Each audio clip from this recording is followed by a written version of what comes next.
Hello and welcome to the Mad Leprechaun. My name is Mert Walsh. I'm at Langford, I'm at the Museum of Power, and this is effectively my first ever grand day out. I wanted to come to Langford. I've been here quite a number of times. It's a place that I find very interesting, and hopefully you guys will as well. It's all about power. If that's something that interests you, please do stick around and stay tuned. I'll after the intro.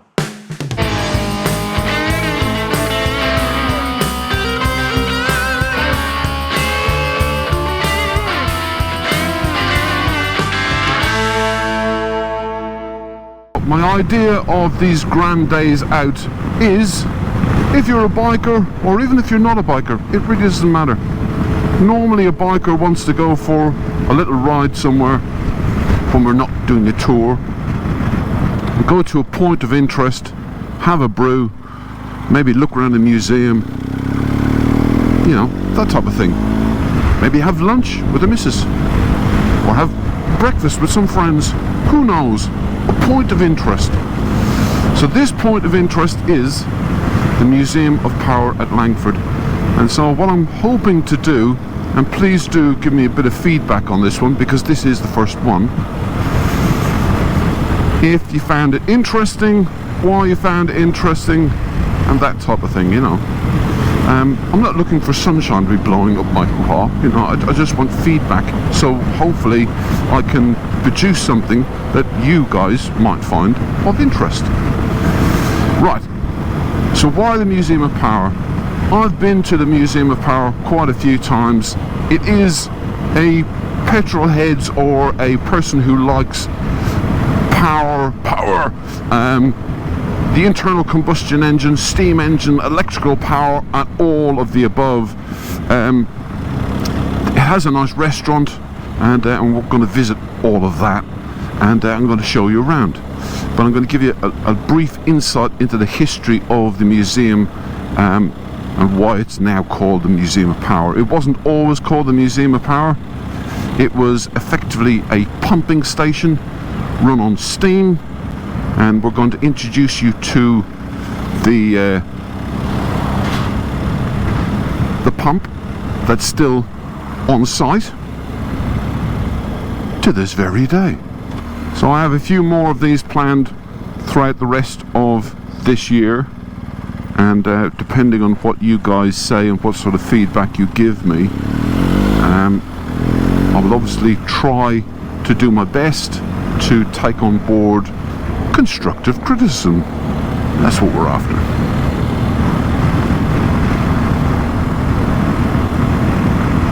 So this one is not a million miles away from where I live, and I mean, we could go to places. We could go to places kind of a lot further away, and you know, when we tour and stuff like that. But I thought it'd be nice to do stuff that's kind of in or around Essex. I may go slightly further afield. I know that my wife, my Sally O'Kins, has some ideas and places that we're going to do together, and that's awesome.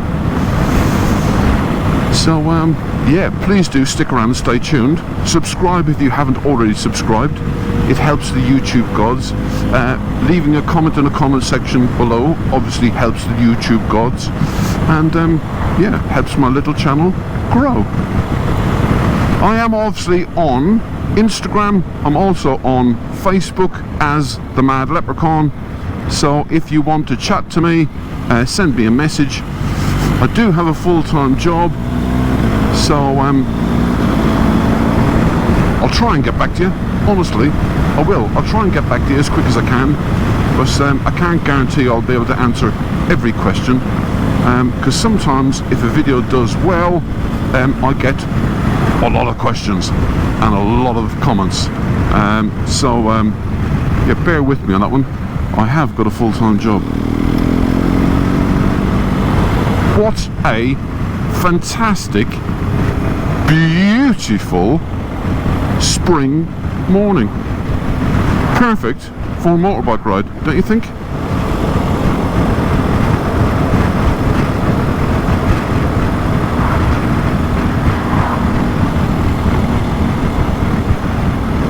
So I quite like riding spring time when the trees are still naked, because if I'm honest, I never knew there was a lake over there, and you would not be able to see that lake once the leaves are on the trees. Now, I don't normally ask people to share my content. Some of my content is put together and you think, lovely, I'm happy with that, I'm proud of it, happy days, brilliant. But I wouldn't necessarily think it's shareable. Ooh, share my content, would you? Please share. But this content, I really do. I'm hoping that if I do a good enough job today, that it will be something that people could share. And hopefully that will keep the viewing figures on videos like this up. I'm not trying to conquer the world. I'm not going to try and make a business out of YouTube. It is a hobby. I have had nice compliments from people saying I'm very professional, and that's lovely and flattering, albeit when you do look at someone like Really Good TV, Dave Perry, he is a professional and he is far slicker than the likes of me. So I aspire to be, let's say, a little bit like Dave. So yeah, so when I get compliments, you know, saying, oh, you're very professional, I try to be. I do try. But if I'm going to go to the effort, the time and the money to make content for people to watch, if people watch it and they like it, then please do share it. It makes a huge difference. It really does. Oh, 17 degrees and it's the 7th of March. It just does me good, people. It really just does me good. Unfortunately, the reason I haven't been producing anything for the last 4 weeks is I had a chest infection. I've still got a bit of a tickle, and I felt a bit miserable about life, if I'm honest. I wanted to clean my motorbike, I wanted to ride my motorbike, and this, not this, us talking, but riding, this does this an awful lot of good, and I do feel extraordinarily sorry for my wife, because as much as it's been doing my head in, I think I've been doing her head in. So it's very nice to see a really nice blue sky, and to see a bit of sun. 17 degrees. 17 degrees. Whew. Before I crack on and get into the video, I have scripted myself, I have made notes. The Museum of Power, James namely, has given me fantastic encouragement and assistance in putting this project together. Debbie and Sam have been amazing as well, so thanks ever so much to all of the people at the Museum of Power who have made this project an absolute pleasure. Right, so let's crack on and get into the history side. It's not going to be a history lesson. I have left bits out, but if you are intrigued by some of the things I'm going to say, hopefully that will encourage you to come here and have a look for yourself. In the 1850s, Southend-on-Sea had about 120 dwellings, and water was supplied to those dwellings by spring, well and rainwater. By 1865, it was up to about 500 dwellings over a 20 square miles. This is when Southend Water Company was founded. By 1900, there was about 7,714 dwellings. Part of that was down to the fact that Queen Victoria had made a visit. Mr. Brassey, Mr. Francis and Mr. Marshall And those three names are important. I won't be asking questions, but they are important to the rest of the story, which will continue inside. Because they were the original directors of the water company in the 1860s. Mr. Brassey also built the Fenchurch Street railway line from Fenchurch Street to Southend, which was completed in 1861. Locals saw that Mr. Brassey had a water treatment plant for his steam locomotives, and they asked, if he can have clean water for his trains, why can't we have clean water for our houses? Which, to be fair, is not a bad question. Due to improvements to the road and rail network, by 1924, water was being supplied to the Southend area to about 15,000 dwellings. Work started at the Langford site in the early 1920s, and Langford was chosen because of its proximity to three local rivers, the Chalmer, the Tur and the Blackwater, and also its proximity to Southend. A small experimental station was established in 1921 to prove if water treatment was economical, with a high concentration of lime being a major issue. Where the original test station, if you will, the experimental bit of it, is now the car park where I park my motorbike. Here at Langford, there were three Lilleshall triple expansion pump engines installed in the building just behind me. Brassey, Francis and Marshall. I told you those three names were important. The engines were named after the original directors of the water company. We will be going inside. I will stop waffling to camera and you will see what I'm talking about in a minute. Each day, each engine could move 4.5 million gallons of water from the reservoir to the treatment works, and 4.5 million gallons of water from here to Southend, which was 16 miles away. That's incredible, especially when you see what's moving it. By 1963, this site was supplying 375,000 people at its full capacity. The pumping station at Langford ceased operation on the 31st of October 1961. Brassey and Francis were scrapped along with their boilers. What a shame. But thankfully, Marshall was saved. And the story will continue inside. So when and if you do hopefully come to the Museum of Power, take care crossing the miniature railway line, which unfortunately is not running today. But you know, look out for the train. It's common sense, you know.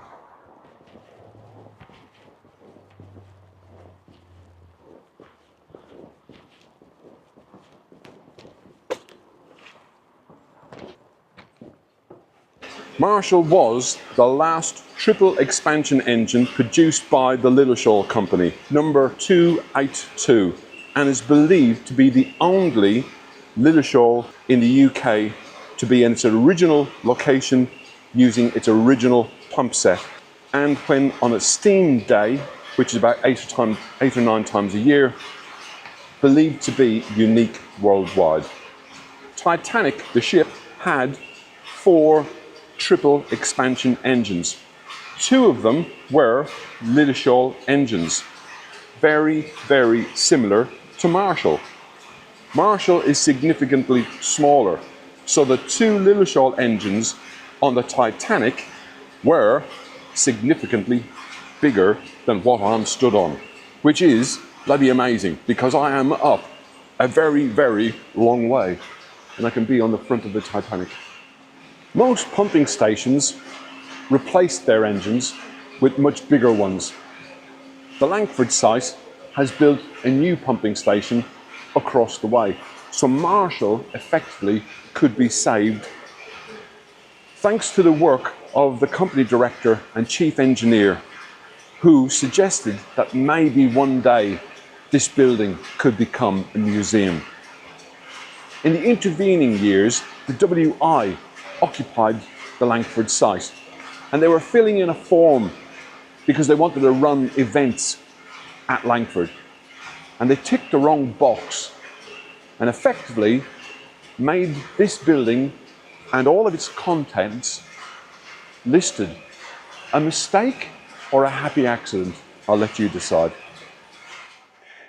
The Museum of Power arrived at Langford in 1997 after being founded in Pitsea in 1994. The museum was originally in a double garage and quickly ran out of exhibition space. Under threat from Basildon Council and planning for housing, they were forced to find a new home. Dr. Roger Griffin was the director of Essex and Suffolk Water at the time and conducted negotiation with the museum directors to allow Langford Pumping Station to house the Museum of Power that we have today. Dr. Griffin has since retired and is now the museum chairman. Marshall can be seen running on air, oil or steam between 8 to 10 different days, special events throughout the year. The National Lottery gave the Museum of Power 1.6 million, and Debbie has said to me that she is eternally grateful to the National Lottery for allowing them the money, because it has allowed them to develop the shop and the entrance section of the museum and the beautiful restaurant where I had my lunch today. It's not a restaurant, it's a tea room. Otherwise, it's a tea room, otherwise I'll get told off. The museum is split down or broken down into 4 distinct sections. This section is power on the move, power at work, power in the home, and last but not least, power and water. These 2 erections here and here represent Francis and Brassey. It's not known which one is which, so there would have been 3 of the engines in this hall. Marshall, fortunately, is the only one that's left. So if you fancy a ride out, there is so much to see and do at the Museum of Power. If you just fancy a ride out and a coffee, you could have some lunch, you could have breakfast, you could have brunch if you wish. Anyway, I'm going to eat my lunch, so be off with you. The museum sits on about 1.5 acres of ground, and they run events here throughout the spring, summer and autumn. Car shows, bike shows, steampunk events and much, much more. If you want to know more about the museum, how much it costs to get in, its location, their goals, their aspirations, if you want to donate, please find all of the links in the description of this video, and hopefully you'll get a bit of an idea what these fabulous people are all about. If you have liked this video, please leave a thumbs up. If you haven't liked this video for any particular reason whatsoever, please feel free to leave a thumbs down. Don't forget to like, subscribe, please this time share, leave a comment in the comment section below, and hopefully, all being well, I should see you in another video. Until next time, people, take care of yourself. Bye-bye.